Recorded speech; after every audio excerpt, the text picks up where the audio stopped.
कौनाइन का मुख्तार खुदा तुमको बनाया, कौनाइन का मुख्तार खुदा तुमको बनाया, उम्मत की निगाहबान खुदा तुमको बनाया, उम्मत की निगाहबान खुदा तुमको बनाया। या रब मेरे आँखों में समा जाए मदीना, या रब मेरे आँखों में समा जाए मदीना, मुद्दत से मेरे दिल में तमन्नाए मदीना, मुद्दत से मेरे दिल में तमन्नाए मदीना। तलवार पकड़ हूँ के निकल मैदान आसीर, तलवार पकड़ हूँ के निकल मैदान आसीर, दुश्मन की मुकाबिल तो लगा नारे तकबीर, दुश्मन की मुकाबिल तो लगा नारे तकबीर।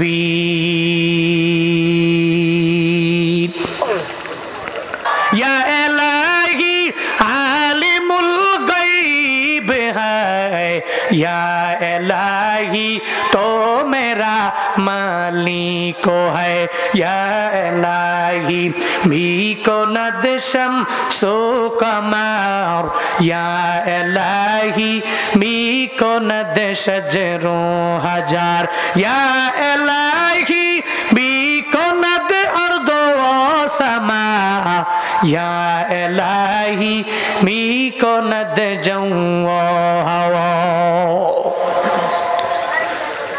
দুনিয়ার কোন বান্দা ভাগ্য জানে না, নির্ধারণ করতে পারে না, জানে কে? আরো জোরে বলেন, আরো জোরে বলেন। সন্দেহ আছে? আল্লাহ তো গাইবের ইলমের আলেম, আমার আল্লাহ ছাড়া দুনিয়ার কেউ জানে না। আল্লাহ পাক বলেন আমার বান্দাগুলো আমার সাথেই নাফরমানি করে, বেঈমানি করে, তো ও তার মা বাবার সাথে কেন করবে না? সে তো মা বাবার সাথে অন্যায় করবে, মা বাবার সাথে অপরাধে নিযুক্ত হয়ে যাবে। আমি আল্লাহ এত কিছু দিলাম, এরপরেও সে আমি আল্লাহরে মানে না। তার মা বাবার সব কিছু সে মা বাবা বৃদ্ধ হয়ে যাওয়ার পরে ভুলে যাবে।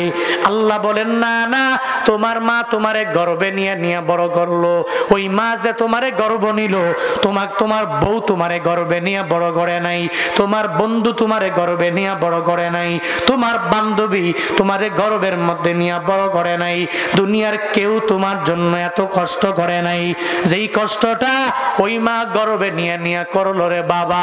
ওই মায়েরা এই গর্বে নিয়ে নিয়ে সকাল বেলার খাবার খাইতে পারে নাই, দুপুর বেলাও খাইতে পারে নাই, রাতের বেলা যখন খাবারের প্লেটটা নিয়ে যখন মা বসে গেল, সঙ্গে সঙ্গে পেট তো ক্ষুধা, সকালেও খাইতে পারে নাই, দুপুরেও পারে নাই, যখন খানা খাওয়ার জন্য প্লেট নিয়ে বসে গেল মায়ের গর্বে, তুমি তো মায়ের গর্বে আসো কি নাই, নাকি কই আসো, এই ব্যাপারে তো তোমার বিন্দু মাত্র পরিমাণ কোনো জানাও নাই। মা সকালে খাইলো কি খাইলো না এই ব্যাপারে তোমার ধারণাও নাই, মা দুপুরে খাইলো কি খাইলো না এই ব্যাপারে বান্দা তোমার ধারণাও নাই। ওই মায়ের গর্বে তুমি এমন জোরে জোরে লাথি মেরে দিলা, মা চোখের পানি ফেলায় ফেলায় কান্না করে, অশ্রুগুলো বে বে বে বে জমিনে পড়ে, ওই প্লেটের মধ্যে যখন চোখের পানি পড়ে, মা ভাতগুলো খায় না, প্লেটটাকে এক পাশে রেখে বারান্দায় যায় চোখের পানি ফেলায় কান্না করে। শাশুড়ি আম্মা যায় কয়, ও বৌমা তুমি কেন কান্না করো আমি বুঝি না, তুমি সকাল বেলাও খাইলা না, দুপুর বেলাও খাইলা না, তুমি রাতের বেলা তোমার কি এমন হয়ে গেল এই খাবারগুলো এক পাশে রেখে কান্না করো? একটা একটা বারের জন্য তোমার মা তোমার দাদির কাছে বলে নাই, তোমার নানির কাছে বলে নাই, কারণ মা জানে ওই সন্তানটারে আমি গর্বে নিয়ে বড় করব, এটা আমার মা করেছে, আমিও করা লাগবে।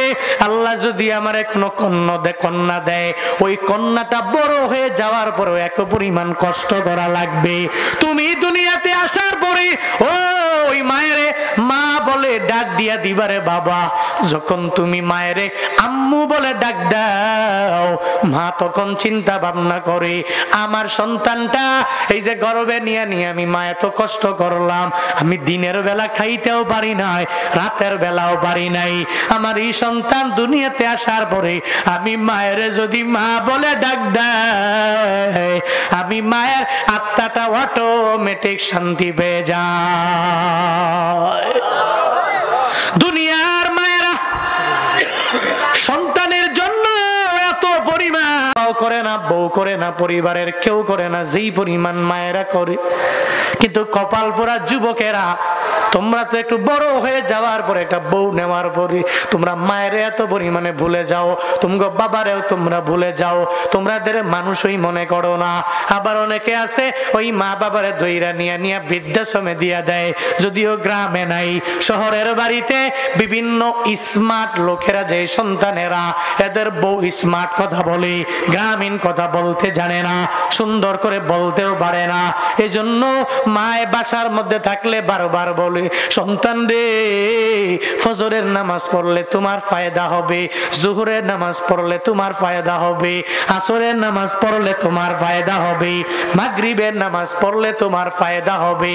বারবার ওই মায়েরা সন্তানের বালাইয়ের জন্য বলে, নামাজের ব্যাপারে, রোজার ব্যাপারে, আমলের ব্যাপারে, কিন্তু কপাল পুরা এমন হয়ে গেল, এমন নজির প্রমাণ আমাদের ব্রেনে আছে, আমাদের জানা আছে, মা বাবা সন্তানদেরকে বারবার নামাজের কথা বলার কারণে ওই মা বাবারে ঘরের মধ্যে রাখে না, বৃদ্ধাশ্রমে নিয়ে পাঠায় দেয়, মা বাবারে খাওয়ায় না, দেয় না, ভালো আচরণ করে না। মাস কি মাস চলে গেল, বছর কি বছর চলে গেল, ওই মা বাবার খবর নেয় না। আমগো বাংলার জমিনে এমন মা বাবার সন্তান আছে না? না আছে না? নাই আছে, আমার জানা মতেও আছে, যারা বড় হয়ে যাওয়ার পরে এখন তুমি টাকার মালিক, এখন তুমি বাড়ির মালিক, এখন তুমি গাড়ির মালিক, আল্লাহ আমারে সব দিছে, এখন অসুবিধা নাই, এখন আর মায়ের লাগবে না, বাবারে লাগবে না, এরা বুড়া বুড়ি ঘরের মধ্যে থাকলে বারবার নামাজের কথা বলে, বারবার রোজা রাখার কথা বলে, বারবার আমলের কথা বলে, ভালো লাগে না? নিয়ে বৃদ্ধাশ্রমে দাও, কারণ বৃদ্ধাশ্রমের মধ্যে দিতে পারলেই ও নামাজ পড়ছে কি পড়ে নাই এই ব্যাপারে মা বাবার কাছে জবাবদিহি করা লাগবে না, রোজা রাখলো কি রাখলো না এই ব্যাপারে আব্বা আম্মার কাছে জবাবদিহি করা লাগবে না। এই ভয়ে মাকে খাওয়ায় না, বাবাকে দেয় না, আব্বা আম্মাকে বৃদ্ধাশ্রমে ফালায়া রাখে, এমন যুবক কি আমাদের বাংলার জমিনে নাই? আছে। আবার অনেকে আছে বউয়ের কথা শুনে মায়ের পর্যন্ত আঘাত করে, কি নাই?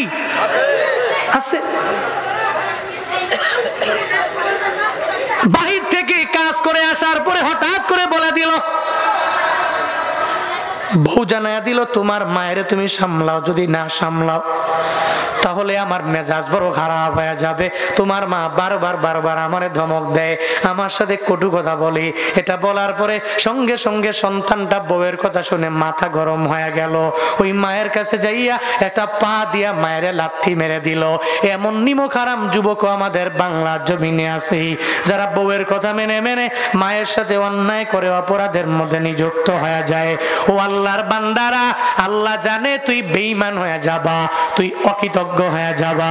এই কারণে আল্লাহ বলেন, মা তোমারে গর্বে নিয়ে নিয়ে বড় করলো, ওই মায়ের সাথে তুমি ভালো আচরণ করবা। এটা আমি মাওলার 1 নম্বরে ওসিয়ত। 2 নম্বরে, বান্দারে দুনিয়াতে আসার পরেও তোমার মা তোমার জন্য কষ্ট করলো, তোমারে 2টি বছর দুগ্ধবান গড়াইলো।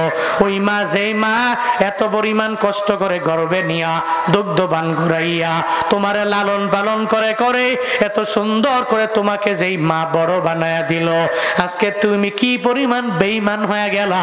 ওই মায়ের সাথে অন্যায় করো, ওই মায়ের সাথে বড় অপরাধের মধ্যে তুমি লিপ্ত হয়ে যাও। ও সিরাজগঞ্জের মুসলমানেরা, ও তারা সে যুবক, আজকে থেকে নিয়ত করো মা বাবার সাথে বেয়াদবি করবা না। আল্লাহ পাক বলেন, আমি আল্লাহ আদেশ দিয়ে দিলাম, আনিস করলি, এক নম্বরে তোদের নিকট আমি আল্লাহর আদেশ হলো, এক নম্বরে আমি রবের ইবাদত করবি, আমি রবের শুকর গুজার বান্দা নিজেরে বানায় নিবি। দুই নম্বরে আমি আল্লাহর ইবাদতের পরে মা বাবার খেদমতে নিজেরে নিয়োজিত বানাবি। এক নম্বরে ইবাদত হবে কার? আল্লাহ। আরো জোরে বলেন, এক নম্বরে আমার মাওলা শুকর আদায় করো। ওই রবের শুকর কেমনে আদায় করবা?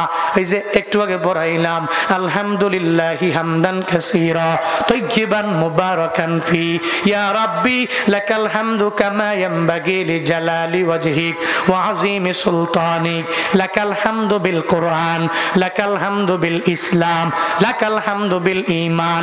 এর মাধ্যমে সুন্দর করে বান্দা তোমার জন্য পরিপূর্ণ ওই রবের প্রশংসা হয়ে যাবে। তবে এটা প্রশংসা শুকর গুজার করার প্রথম ধাপ। আর দ্বিতীয় ধাপ হলো ওই রবের শুকর আদায় করতে যায় কোনো জুমলা শুধু বের করলে হবে না, নামাজ পড়া লাগবে কি লাগবে না? লাগবেনি। হ্যাঁ, আমার রবের কোরআনের আদেশগুলো মানা লাগবে কি লাগবে না? ওই রবের নিষেধগুলো থেকে নিজেকে পরিপূর্ণ বিরত রাখা লাগবে। এক কথায় ওই রবের শুকর গুজার একজন বান্দা হয়ে যাওয়া লাগবে। আল্লাহ পাক কোরআনের মধ্যে যা আদেশ দিয়ে দিলেন তা মানা লাগবে, যা নিষেধ করেছে তা থেকে পরিপূর্ণ বিরত থাকা লাগবে। একজন হক্কানি আলেম যিনি আছে উনারে পীর মানা লাগবে, উনারে বুজুর্গ মানা লাগবে। উনি পথ দেখায়া দিবে, তুমি এই পথে যাও, জান্নাতের পথের পথিক হতে পারবা। সাবধান, ওই পথে যাবা না, যদি যাও তাহলে জাহান্নামের পথের পথিক হয়ে যাবা। আল্লাহ পাকের কোরআন তুমি মেনে মেনে নিজের জিন্দেগিটা যদি গঠন করো, আল্লাহ পাক তোমারে অনেক পরিমাণে দামি বানায়া দিবে। তবে রবের আদেশ মানবা, হকের কথা বলবা, হকের লাইনে পরিপূর্ণ তুমি অগ্রগামী হয়ে যাবা। মাঝে মাঝে মাঝে মাঝে মিডিয়ার ভিতরে দেখলে আমাদের কাছে মনে হইতো যে এলাকার যুবকেরা, আমগো বাংলাদেশের যুবকেরা ফেসবুক আর ইউটিউবের মাধ্যমে এরা ধ্বংস হয়ে গেল। তবে না রে বাবা, কিছু কিছু যুবক এখনো আছে, এরা মিডিয়াতে থাকে, এরপরেও হকের বাণীগুলো শেয়ার করে পৌঁছায়া দেয়। কিছু যুবকেরা আছে দেখবেন, এরা অন্যায়ের প্রমোট যারা করে এদের দেখতে পারে না, যারা অন্যায়ের প্রমোট করে এদেরকে দেখতে পারে না, বরং বিভিন্ন জায়গায় এদের নামে বয়কটের বাণীগুলো দিয়া দেয়। আমি বলতে চাই না, এরপরেও না বলেও মাঝে মাঝে পারি না। এরা অন্যায় করলে আমরা বললে দোষ হয়ে যায়, এর অপরাধের মধ্যে নিযুক্ত হয়ে গেলে আমরা বললে দোষ হয়ে যায়। এই যে 21শে বই মেলায়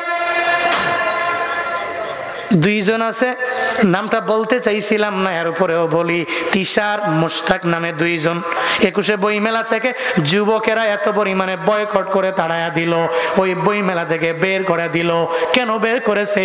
বলে তুমি বিয়া করেছো, কোনো অসুবিধা নাই, বিয়ার মধ্যে কুফু মিলাও নাই, তোমার ব্যক্তিগত ব্যাপার। কারণ কোনো বুড়া যদি বুড়িরে বিয়া করে হুজুরের কোনো মাথা ব্যথা নাই, কোনো বুড়ি যদি কোনো বুড়ারে বিয়া করে কোনো মাথা ব্যথা নাই, কোনো বুড়া যদি 70 বছরের বুড়া 18 বছরের মাইয়ারে বিয়া করে হুজুরের মাথা ব্যথা নাই। 18 বছরের যুবতী মেয়ে যদি 70 বছরের বুড়ার জন্য পাগল হয়ে যায়, এই ব্যাপারে হুজুরের কোনো মাথা ব্যথা থাকার কথা না, কোনো ইমামের মাথা ব্যথা থাকার কথা না, কোনো খতিবের মাথা ব্যথা থাকার কথা না। কিন্তু কি পরিমাণ অপরাধে এরা নিযুক্ত হয়ে গেল, এরা নিজেরাই জানায়া দিল আমরা বিয়ার আগে দুইজনে প্রেম করলাম। এই যে এটা বললো, এটা বলার মাধ্যমে এটাই জানাইলো বিয়ের আগে তোমরা প্রেম করবা, কোনো অসুবিধা নাই। কিন্তু ইসলামে তো বিয়ের আগে প্রেম করা হালাল না হারাম? বলেন, লা ইয়াজুজ ফিল ইসলাম। ইসলামে বিয়ের আগে প্রেম করা জায়েজ নাই। যদি প্রেম করো তাহলে চোখের জেনা হবে, তোমার কানের জেনা হবে, তোমার জবানের জেনা হবে, তোমার হাতের জেনা হবে, তোমার পায়ের জেনা হবে। তুমি যদি বিয়ের আগে কোনো একটা মাইয়ার সাথে দেখা করার জন্য বারকে যাও, ওটা হালাল হবে না রে বাবা, এটা তোমার জন্য হারাম হবে। তবে যদি তুমি লিগেল ওয়েতে বিয়ে করে ওই বউটারে পর্দা সহকারে মাইনা মানুষের না দেখাইয়া, এরপরে ওই বউনিয়া কক্সবাজার যাও, এরপরে তুমি সেন্ট মার্টিন যাও, এরপরে তুমি সাজেক ভ্যালি যাও, এরপরে তুমি রাঙ্গামাটি যাও, এরপরে তুমি বান্দরবান যাও, এরপরে তুমি কুয়াকাটা যাও, এরপরে যেখানে মন চায় বান্দা তুমি যাও। বাংলাদেশের যত জায়গায় তোমার মন চাইবে ওই জায়গায় তুমি যাও, হুজুর তোমারে বাধা দিবে না, কোনো পীর তোমারে বাধা দিবে না, কেউ তোমারে নিষেধ করতে পারে না, কারণ তুমি হালাল বউ নিয়া বিভিন্ন জায়গায় ঘুরতে যেতে পারো, কোনো বাধা নাই। কিন্তু একটা বউ বিয়ে করার পরে ওই বউ নিয়া ব্যবসা করে মানুষের দেখাও কেন? যুবকদেরকে পরিপূর্ণ খারাপ বিরুদ্ধে খতিবেরা বলবে, ওইটার বিরুদ্ধে বক্তারা বলবে, ওইটার বিরুদ্ধে স্কলাররা বলবে, কারণ এই স্কলাররা যুবকদেরকে অনেক পরিমাণে ভালোবাসে। আমরা বাংলাদেশের সব মুসলমান যুবকেরা সব যদি জান্নাতি হয়ে যায় আমাদের কোনো চিন্তা নাই, কোনো অসুবিধা নাই, এটা আমাদের জন্য কপাল ভালো, আমাদের খুশনসিবের ব্যাপার। আর একটা যুবক যদি কোনো অন্যায় করার কারণে জাহান্নামের দিকে অগ্রগামী হয় ওই ব্যাপারেও আমাদের নসিবটা খারাপ হয়ে যাবে, কারণ এই যুবকেরা আমগরে মহাব্বত করে পরিপূর্ণ ভালোবাসে। এরা অন্যায় করে অপরাধ করে জাহান্নামী হয়ে গেলে আল্লাহর দরবারে আমাদেরকেও তো হিসাব দেওয়া লাগবে। ওই জের ধরে এদেরকে বলি সব বাদ দিলাম, বিয়ে করলো প্রেম করলো এদের ব্যক্তিগত ব্যাপার, কিন্তু এখন তো 21শে বই মেলার মধ্যে যখন এটা বই বের করলো তিশার মুশতাকের প্রেম কেমনে হয়ে গেল। তোমরা বুড়া হওয়ার পরেও একটা সুন্দরী রমণী 18 বছরের বাচ্চিন মেয়েকে তুমি কেমনে বিয়ে করতে পারবা? এই ব্যাপারে যে বলা হয় এই যুবকেরা এই বই থেকে কোনো কিছু ভালো শিখতে পারবে না, এই বই শিখার মাধ্যমে একটা যুবক ভালো পথের পথিক হতে পারবে না। আমরা বাংলাদেশের যুবকেরা এই বই কিনবে দূরের কথা, বরং ওই বই মেলার মধ্যে যাইয়া এদেরকে বয়কট করে করে বই মেলা থেকে তাড়াইয়া দিল। এর মানে বোঝা গেল এ দেশটা সেকুলারের মাধ্যমে ভরে যায় নাই, এ দেশে এখনো এমন কিছু ইসলাম প্রিয় যুবকেরা এখনো দুনিয়ায় বেঁচে আছে, আমগো বাংলার জমিনে আছে। এরা অন্যায় দেখলে সহ্য করতে পারে না, পারে না, পারে না, পারে না। এরা হাত দিয়াও বাধা দেয়, এদের জবান দিয়াও বাধা দেয়, চিল্লা কও ঠিক কিনা? এরা হাত দিয়াও বাধা মারে, নিজের জবান দিয়াও বাধা দেয়। এদের মনের ভিতরে একটা অন্তরের মধ্যে এই কথাটাগুলো বান্দার জেগে যায়। আল্লাহ পাক তো দুনিয়াতে আমারে আশরাফুল মাখলুকাত করে বানাইলেন, আল্লাহ পাক আমার এত দামি করে বানাইলেন। কুনতুম খায়রা উম্মাতিন উখরিজাত লিন্নাসি তা'মুরুনা বিল মা'রুফ ওয়া তানহাউনা আনিল মুনকার ওয়া তু'মিনুনা বিল্লাহ ওয়ালাউ আমানা আহলুল কিতাবি লাকানা খায়রান লাহুম মিনহুমুল মুমিনুনা ওয়া আকসারুহুমুল ফাসিকুন। এই যুবকেরা চিন্তা করে কুনতুম খায়রা উম্মাহ, তোমরা শ্রেষ্ঠ জাতি আল্লাহ জানায়া দিলেন। আল্লাহ পাক তোমারে বড্ড মায়া করে দুনিয়াতে বানাইলেন। আল্লাহ পাক উটের শ্রেষ্ঠ মাখলুক বানাইতে পারতেন, কিন্তু আল্লাহ বানান নাই। একটা গরুরে আল্লাহ উত্তম করে বানাইতে পারতেন, কিন্তু বানান নাই। আল্লাহ পাক একটা পাহাড়ে পরিপূর্ণ শ্রেষ্ঠ জাতি বলতে পারতেন, কিন্তু বলেন নাই। আল্লাহ পাক মানুষের বানাইলেন কুনতুম খায়রা উম্মাহ, এই মানুষেরা এত সুন্দর করে শ্রেষ্ঠ করে আমি আল্লাহ তোমাদেরকে বানাইলাম। তা'মুরুনা বিল মা'রুফ, তুমি সর্বাবস্থায় সৎ কাজের আদেশ অন্য মানুষের করবা। ওয়া তানহাউনা আনিল মুনকার, অন্যায় গর্হিত কাজ থেকে পরিপূর্ণ বিরত নিজে থাকবা, অন্য মানুষের গর্হিত কাজ থেকে দূরে রাখবা। ওয়া তু'মিনুনা বিল্লাহ, 3 নম্বরে আমার রবের প্রতি তোমরা ঈমান আনবা। শ্রেষ্ঠ জাতি হিসাবে তুমি কোনো অন্যায় অপরাধ দেখলে ওটা দেখে দেখে খিলখিলায় হাসতে পারো না। একটা অন্যায় দেখলে হয় হাত দিয়ে বাধা দেওয়া লাগবে, না হয় পা দিয়া যায় হেঁটে বাধা দেওয়া লাগবে, না হয় জবান দিয়ে বাধা দেওয়া লাগবে। বান্দারে তুমি মুমিন হওয়ার পরে এই তোমার উপরে দায়িত্ব দুনিয়ার কোনো বান্দাগুলো অর্পণ করে নাই, এই দায়িত্ব একজন দিয়েছে, চিল্লা বলো তার নাম আল্লাহ পাক। তোমারে আমারে দিয়েছে, একটা অন্যায় হচ্ছে, এটা অপরাধ হচ্ছে, তুমি বাধা দিবা, কারণ তুমি তো খায়রু উম্মাহ। মান রাআ মিনকুম মুনকারান ফালিয়ুগাইয়িরহু বিয়াদিহি ফাইল্লাম ইয়াস্তাতি ফাবিলিসানিহি ফাইল্লাম ইয়াস্তাতি ফাবিকলবিহি ওয়া যালিকা আদআফুল ঈমান। নবী জানিয়ে দিলেন, মান রাআ মিনকুম মুনকারান, তোমাদের মধ্যকার কোনো ব্যক্তি যদি কোনো গর্হিত কাজ করে, কোনো খারাপ কাজ যদি করে, কোনো অশ্লীল বেহায়াপনা কাজের মধ্যে যদি লিপ্ত হয়ে যায়, তবে শুনে রাখো, মান রাআ মিনকুম মুনকারান ফালিয়ুগাইয়িরহু বিয়াদিহি, তাহলে সে যেন তার হাত দিয়া তাকে বাধা দেয়। যদি না পারে, হাত দিয়ে বাধা দিলে আক্রমণ আসার আশঙ্কা থাকতে পারে। যদি এই ভয় এদের ভিতরে থাকে, তাহলে এরা হাত দিয়ে দিবে না, এদের জবান দিয়ে এরা বাধা দিবে। ফাইল্লাম ইয়াস্তাতি ফাবিকলবিহি, নবী বলে মিশন জানিয়ে দিলাম, তোমাদের দায়িত্ব জানিয়ে দিলাম, তোমাদের কর্তব্য জানিয়ে দিলাম। তোমরা এমন এক দায়িত্ববান হবা, তোমরা হাত দিয়ে বাধা দিবা, পারো নাই, জবান দিয়ে বাধা দিবা, পারো নাই, তো তুমি তোমার কল দিয়া, অন্তর দিয়া মনে মনে চিন্তা ভাবনা করবা, এই এলাকা থেকে এই অপরাধটাকে কিভাবে দূরীভূত করা যায়, অন্তত পক্ষে তুমি এটা করো। নবী বলেন ওয়াযালিকা আদআফুল ঈমান, এই কাজটা যে করে তার ঈমানটা অনেক দুর্বল, এই কারণে সে হাত দিয়ে বাধা দিতে পারে না, জবান দিয়ে পারে না, শুধু অন্তর দিয়ে চিন্তা ভাবনা করে। এরা দুর্বল, এরা দুর্বল মুমিন, এদের ঈমানে একটু দুর্বলতা আছে বলেই এরা এই কাজগুলো করতে পারে না। এজন্য ভাইয়েরা, কোন অন্যায় যদি গ্রামে হয়, আপনি ছায়া থাকবেন, খিলখিলে হাসবেন, নাকি অন্যায়ের বাধা দিবেন? হ্যাঁ, ছায়া থাকবেন, খিলখিলে খেলে হাসবেন, করো তুমি করো। মাঝে মাঝে বলে না, তোমার কবর তোমার, আমার কবর আমার, তুমি যেটা মন চাই এটা করো, আমি আমার যেটা মন চাই এটা করবো। আমি রবের পরিচয় গেলে কবরে দিব, ধর্মের পরিচয় গেলে আমি নিজেরটা নিজে দিব, আমারটা আমার, তোমারটা তোমার না। কু আনফুসাকুম ওয়া আহলিকুম নার, ও তারাশের মুসলমানেরা, নিজে আগুন থেকে বাঁচো। এর উপরে বান্দারে, তুমি নিজে আগুন থেকে বাঁচিয়ে, এর উপরে তোমার আহেলকে বাঁচাও, তোমার আত্মীয় স্বজনের বাঁচাও, তোমার গ্রামবাসীরে বাঁচাও, বিলাসপুর বাসীরে বাঁচাও, তারাশবাসীরে বাঁচাও, সিরাজগঞ্জবাসীরে বাঁচাও, এরপরে তুমি রংপুর বিভাগের মানুষগুলোরে বাঁচাও, এরপরে তুমি ঢাকায় যাও, এরপরে এই মানুষগুলোকে বাঁচাও, এরপরে পুরো দেশের মানুষগুলোরে তুমি বাঁচাও। এই ব্যাপারে আল্লাহ পাক তোমারে আমারে আদেশ দিয়ে দিলেন, 1 নম্বরে ইবাদত চলবে কার? আরো জোরে বলেন। 1 নম্বরে ওই রবের ইবাদত করব, রবের গুণগান গাইব। 1 নম্বরে আল্লাহ জানায়া দিলেন, আনিস করুলি, আমি রবের শুকর আদায় বান্দা তুমি করবা, আমি রবের ইবাদতের পরে ওই মা বাবার খেদমত তুই করে নাও। যেই মা বাবা তোরে এত কষ্ট করে করে করে করে বড় করলেন, খেদমত কেমনে করবি? দোয়া নেওয়ার মাধ্যমে করবা। কিন্তু এখন তো কিছু কিছু মানুষ বলে আমগো দোয়া টোয়া লাগবে না, বলে কি বলে না? গত 2-3 বছর আগে আমার টাঙ্গাইল দেল দুয়ারে প্রোগ্রাম, নাম শুনছেন নি? হ্যাঁ, টাঙ্গাইল দেল দুয়ারে গত 3 বছর আগে আমার প্রোগ্রাম। বয়ানে যাওয়ার আগে সব কমিটিরা বলে দিল, হুজুর আমগো মাহফিলে কোনো দোয়া চলে না, জিকির চলে না, দুরুদ চলে না, কিচ্ছু চলে না।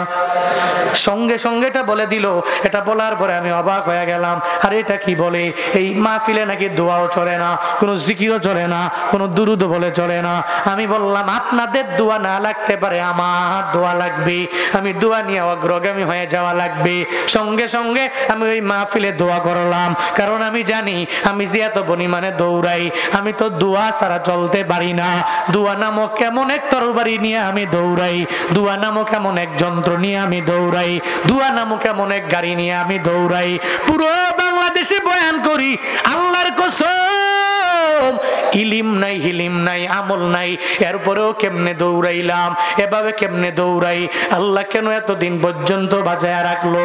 সব আমার আল্লাহর দয়া, আমার মা বাবার দোয়ার বদৌলতে, আপনাদের দোয়ার কারণেই বিভিন্ন এলাকায় দৌড়াইতে পারলাম, বিভিন্ন জেলায় দৌড়াইলাম, বিভিন্ন দেশে ঘুরতে পারলাম, সব দোয়ার বদৌলতে হয়ে গেল।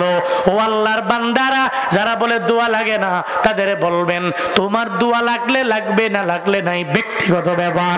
তবে আমার চলার পথে দোয়া লাগবে, আমি দোয়া ছাড়া চলতে পারি না। আমার আব্বা আম্মার দোয়া আমার প্রতি লাগবে, আমার আসাতিজায়ে কেরামের দোয়া আমার প্রতি লাগবে। স্বয়ং কাবা শরীফের ইমাম আব্দুর রহমান আস-সুদাইসি মা বাবার দোয়ার কারণে, আম্মার দোয়ার কারণে, মায়ের দোয়ার কারণে আল্লাহ পাক তারে কাবার বড় ইমাম বানায়া দিল। কত বড় ইমাম হয়ে গেল, প্রায় 39 বছর লাগায় একটানা কাবার বড় ইমাম। এখনো পর্যন্ত ওই কাবাতে যারা তিলাওয়াত করে, ওই হুজুরের তিলাওয়াতে এত মজা, যেই তিলাওয়াত শুনলে চোখের পানি ধরে রাখা যায় না। ফজরে পড়লে মজা লাগে, মাগরিবে এশায় পড়লে বড্ড মজা লাগে। হঠাৎ করে সাংবাদিক একদিন যায় জিজ্ঞাসা করলো, ও ইমাম সাহেব, এত বড় ইমাম আপনি কেমনে হয়ে গেলেন? আল্লাহ আপনার কণ্ঠে তো নূর দিয়া দিল, খালি মজা লাগে। মজা বলে আমার ইলমের পাওয়ারে হই নাই, আমার আমলের পাওয়ারে না, আমার কোন পাওয়ার দিয়া কামালিয়াতের মাধ্যমে হই নাই। আল্লাহ পাক আমার মায়ের দোয়ার বদৌলতে আমারে কাবার বড় ইমাম বানায়া দিয়েছে। সুবহানাল্লাহ। সাংবাদিকেরা বলে, ও আব্দুর রহমান আস-সুদাইসি, বলো কেমনে তুমি কাবার বড় ইমাম হয়ে গেল? সঙ্গে সঙ্গে ঘটনা বলতে লাগলেন, আমার বাড়ি মক্কাতেও না, বাড়ি আমার মদিনায়ও না, আল কাসিম শহরের মধ্যে আমার বাড়ি। আমার মা ছোটবেলায় উমরা করার জন্য আমার সঙ্গে করে নিয়া যখন বাইতুল্লাহ তাওয়াফ করার জন্য যখন মা আসলো, আসার পরে সঙ্গে সঙ্গে আমার মা আমারে নিয়া যখন সঙ্গে সঙ্গে বাইতুল্লাহ আসে, মা তাওয়াফ করে, আমারে করতে দেয় না। ছোট্ট বাচ্চাটারে এক পাশে দাঁড় করে রাখে, মা তাওয়াফ করার জন্য ব্যাকুল হয়ে যায়। সন্তান কেন তাওয়াফে নিয়ে যায় না? কারণ কাবা বড় দামি ঘর, ছোট্ট মানুষের পবিত্রতা বর্জন করে বজায় রাখতে পারবে না, পবিত্রতা অর্জন করে সুন্দর করে তাওয়াফ করতে পারবে না। এই চিন্তা মা নিয়ে আব্দুর রহমানকে তাওয়াফ মাতাফের এক সাইডের মধ্যে দাঁড় করাইয়া, এরপরে মা সুন্দর করে ওই কাবার তাওয়াফের মধ্যে মা মগ্ন হয়ে গেল।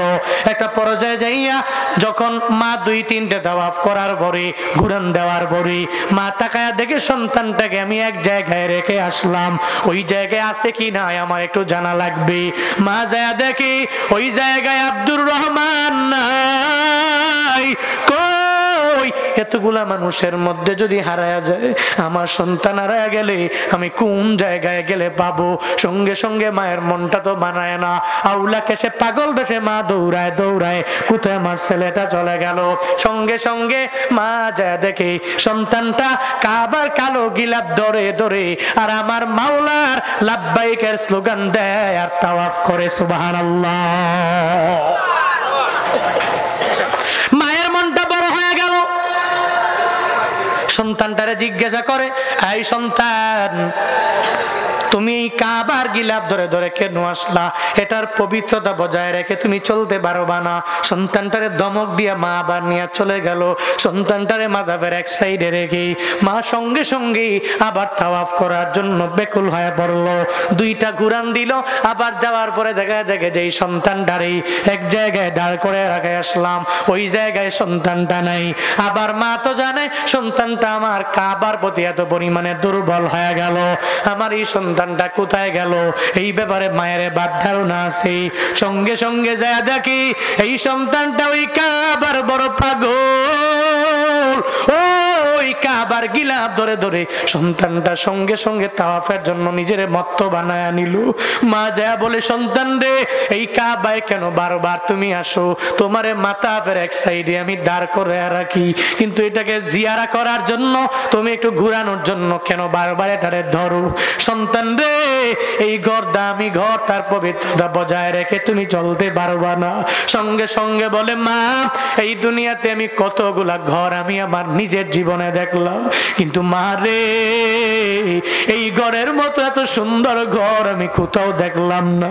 এই ঘরের জন্য এই মানুষগুলো এত পরিমাণে পাগল হয়ে যায়। এই মানুষগুলোকে কেউ আদেশ দেয় না, কেউ নিষেধ করে না।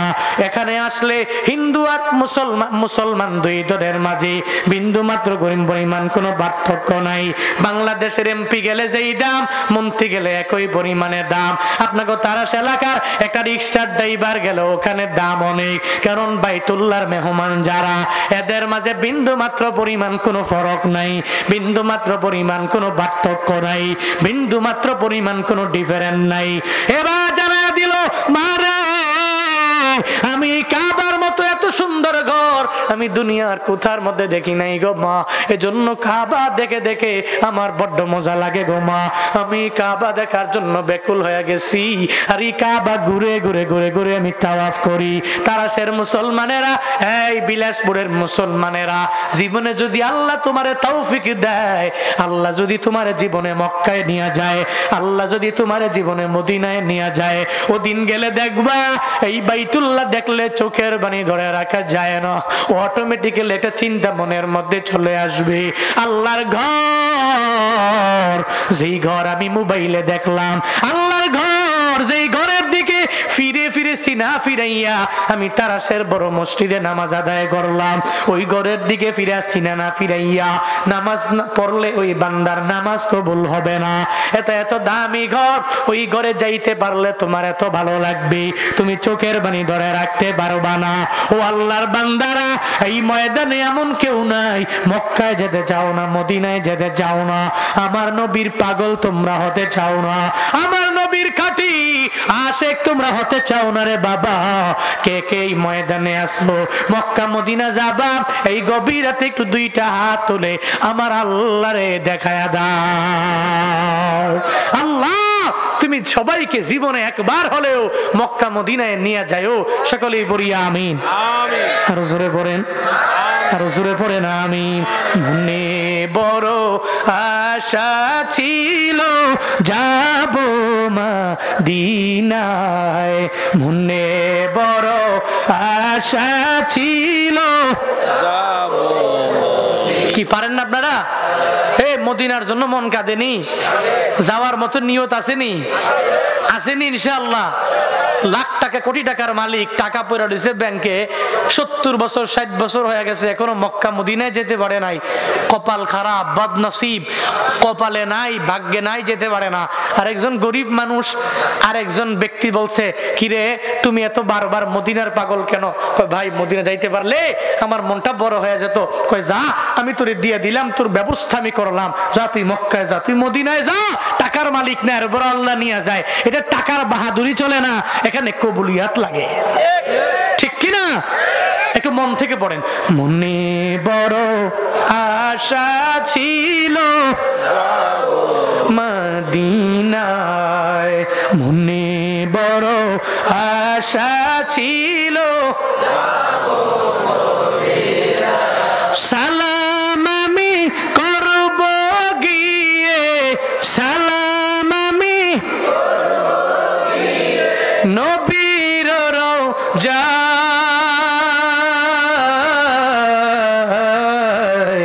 মনে বড় আশা ছিল। সবাই সবাই মনে বড় যাব মদিনায়, আরব সাগর পারি দিব, নাইকো আমার তোরি পাখি নয় তো উড়ে যাব, ডানাতে ভর করি, আরব সাগর পারি দিব, নাইকো আমার তোরি পাখি নয় তো উড়ে, ডানাতে ভর করি, আমার আশা আছে সম্ভব নাই, আশা আছে করি কেউ পাই,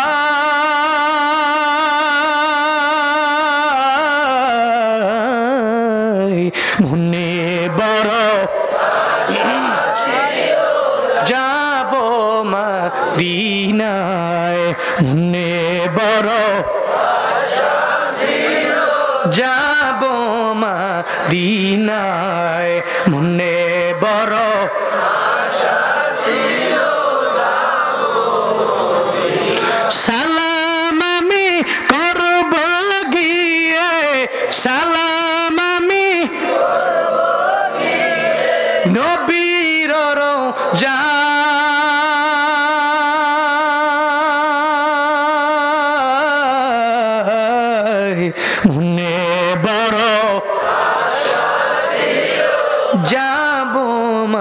মদিনায় মনে বড় আশা ছিল,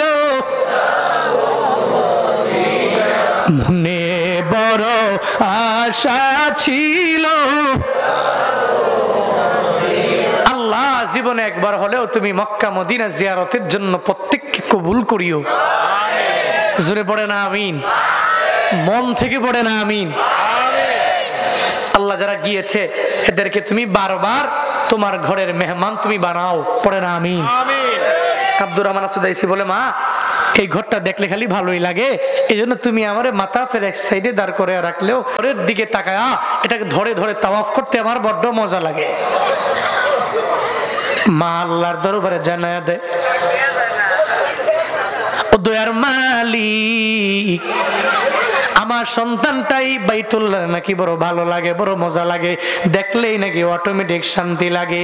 সঙ্গে সঙ্গে মা সন্তানের কথা শুনে সন্তানের মাথার উপরে একটা হাত রাখলো, আর একটা হাত সুন্দর করে ওই কাবার কালো গিলাফের মধ্যে রেখে রেখে আল্লাহর দরবারে আবদার জানায়, আল্লাহ গো, আমার বাড়ি মক্কাতেও না, আমার বাড়ি মদিনায়ও না, আমার আল কাসিম শহরে বাড়ি, আমি আমার সন্তানটাকে নিয়ে তাওয়াফ করার জন্য, উমরা করার জন্য এই বাইতুল্লাহে চলে আসলাম। আল্লাহ গো, আমি জানি জানি জানি জানি তুমি কশিন কালেও মায়ের দোয়া খালি ফিরে দাও না। আমি জানি আমি কুরাইশ বংশের না হতে পারি, আমার বাড়ি মক্কায় না হতে পারি, আমার বাড়ি মদিনায় না হতে পারে, কিন্তু আল্লাহ তুমি তো মায়ের দোয়াগুলো ফিরাইয়া দাও না।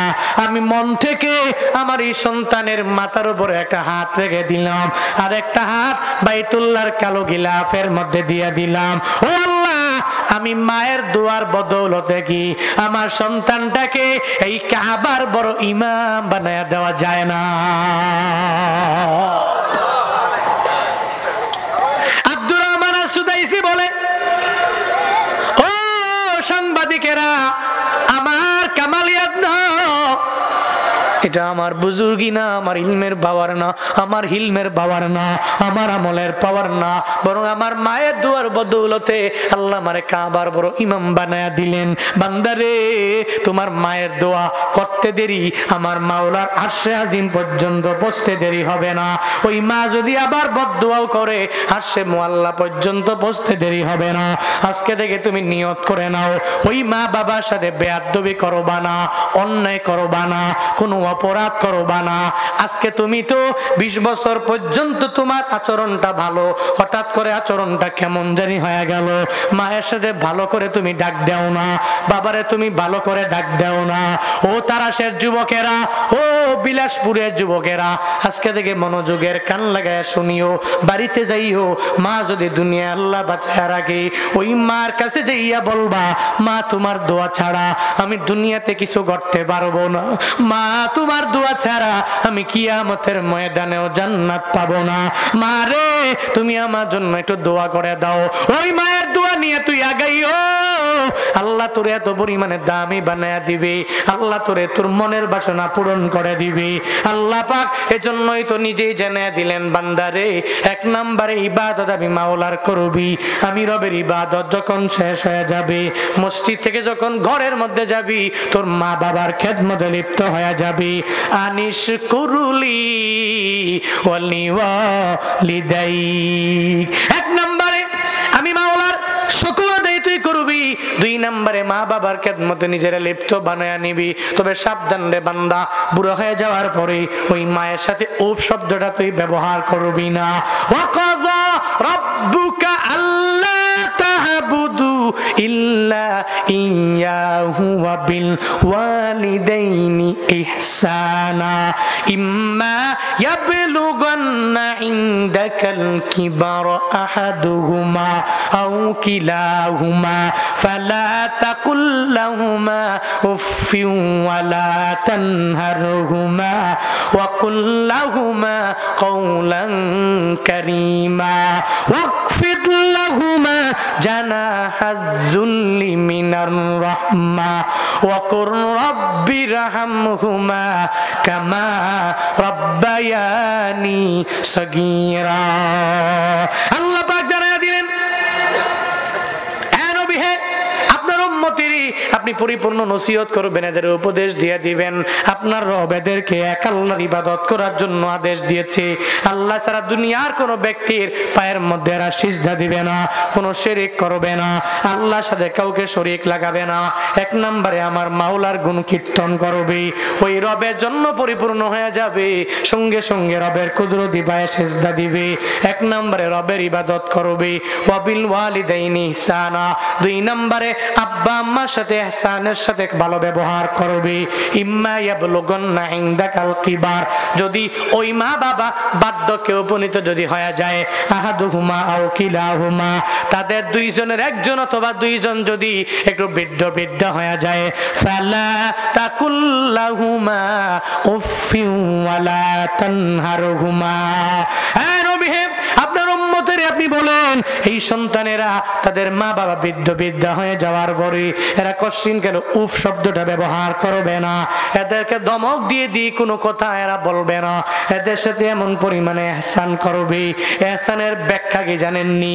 তাফসীর ইবনে কাসিরে ইহসানের ব্যাপারে ব্যাখ্যা দেওয়া হলো, ইহসান হলো এমন এক জিনিস যেই ইহসান হলো আপনাকে একজনের দিল কম কিন্তু আপনি মায়া করে তাই দিয়ে দিলেন বেশি, শুকরগুজার নিজেকে বানানোর জন্য তারে আপনি দিয়ে দিলেন বেশি।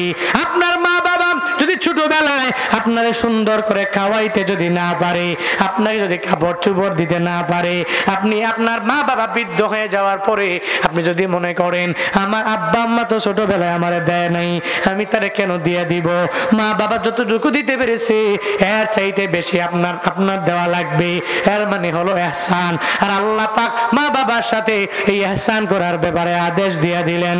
আল্লাহ পাক বলেন ওয়াকুল্লাহুমা কওলান কারীমা, এই মানুষেরা চলার পথে ওই মা বাবার সাথে কওলান কারীমা আয় কওলান লাইয়িনান সাহালা, আল্লাহ পাক বলেন এমন কথা তুমি বলো যে কথাগুলো পরিপূর্ণ সহজ হয়ে যাবে। সহজ কথাগুলো তোমার মায়ের সাথে তুমি বলো, সহজ কথাগুলো তোমার বাবার সাথে বলো, কোনো কঠিন কথা বলে মা বাবার মনে আঘাত দেওয়ার দরকার নাই। আব্বা আম্মা তারাশে থাকে, তুমি সিরাজগঞ্জে শহরের মধ্যে থাকো, আব্বা আম্মা গ্রামে থাকে, তুমি ঢাকার জমিনে থাকো, তোমার তো অনেক পরিমাণে শুদ্ধ ভাষাভাষী মানুষের সাথে মেশা হয়, সুন্দর করে তুমি কথাও বলতে জানো। বাবারে তুমি গ্রামে আসার পরে ওই আব্বা আম্মার সাথে তুমি শুদ্ধ করে বলার দরকার নাই। মা যেমনে বলে তুমি মায়ের সাথে এভাবেই বলবা, মা যেভাবে বলতে পারে এভাবেই মাকে বোঝানোর জন্য তুমি বলবা। মায়ের সাথে ইংলিশে টকিং করার দরকার নাই। মা যদি আরবি না জানে আরবিতে মায়ের সাথে কথা বলার দরকার নাই। মায়ের যে ভাষা ওই ভাষায় তুমি মায়ের সাথে কথা বলবা। ঘোষণা কার? আরো জোরে বলেন, কার ঘোষণা? আল্লাহ জানায়া দিলেন এরপরে প্রত্যেকটা সন্তানের জন্য কাজ হবে ওয়াকফিদ লাহুমা জানাহাজ যুল্লি, তুমি তোমার বিনয়ের বাহুগুলো ওই মা বাবার সামনে গিয়ে সবে দাও। সাবধান, ওই মা বাবার সাথে তুমি আঙ্গুল উঁচু করে কথা বলবা না, চোখ রাঙিয়ে কথা বলবা না। আর আব্বা আম্মার জন্য আমার মাওলার দরবারে তুমি দোয়া করো।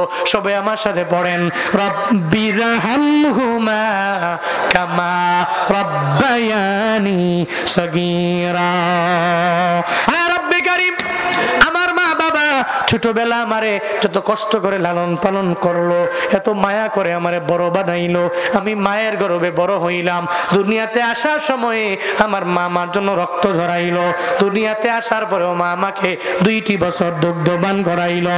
আল্লাহ পাক তুমি আমার মা বাবা এখন বুড়া হয়ে গেল, বৃদ্ধ হয়ে গেল, কবরে চলে গেল। রব্বিরহামহুমা কামা রব্বায়ানি সগীরা, আমার আব্বা আম্মার প্রতি তুমি রহমত করো, আমার আব্বা আম্মাকে তুমি দয়া দেখাও। যদি কবরস্থ হয়ে যায় তুমি জান্নাতের বাগান বানায়া দাও, আর যদি কবরস্থ না হয় দুনিয়ায় যদি বেঁচে থাকি তোমার রহমত দিয়া আমার মা বাবাকে তুমি ভরপুর করে দাও, আমার মা বাবার উপরে তুমি সাকিনা দাও। এই যুবকেরা আজকের এই মাহফিল থেকে তুমি তালিম নিয়ে যাবা। যাবা, যতদিন দুনিয়ার মধ্যে বাঁচবা। আজকে থেকে ওয়াদা করো, আমি কষ্টিন কালেও তাদের সাথে খারাপ ব্যবহার করব না, ভালো ব্যবহার করব। এদের থেকে দোয়া নিয়ে চলবো, এদের থেকে বদদোয়া নিয়ে নিয়ে আমি আগাইব না। এই মানুষেরা যাদের মা বাবা দুনিয়া থেকে বিদায় হয়ে গেল, প্রত্যেকটা মাহফিলে যাবা, ওখানে গেলে তুমি মা বাবার নামে মাদ্রাসায় দান করে দিবা, মসজিদে দান করে দিবা, বিভিন্ন মাহফিলে দান করবা, বিভিন্ন জায়গায় তুমি দান করবা। বান্দারে, মা বাবার যে নেক আমলের যে লাইন আছে, ওই পথটা অটোমেটিক বন্ধ হয়ে গেল। এখন তো মা ইচ্ছা করে চাইলেই কবরের মধ্যে নামাজ পড়তে পারবে না, মা চাইলেই কবরে রোজা রাখতে পারবে না, মা চাইলেই কবরে আমল করতে পারবে না। ও আল্লাহর বান্দারা, তুমি যদি মা বাবার জন্য কিছু পাঠাও, এটাই মা বাবা পাবে। মা বাবার মনটা অটোমেটিক্যালি ভরে যাবে, রুহানি ফায়েজ তুমি মা বাবার পেয়ে যাবা। কোন কোন বান্দা আছো আগের বক্তার হাতে অনেক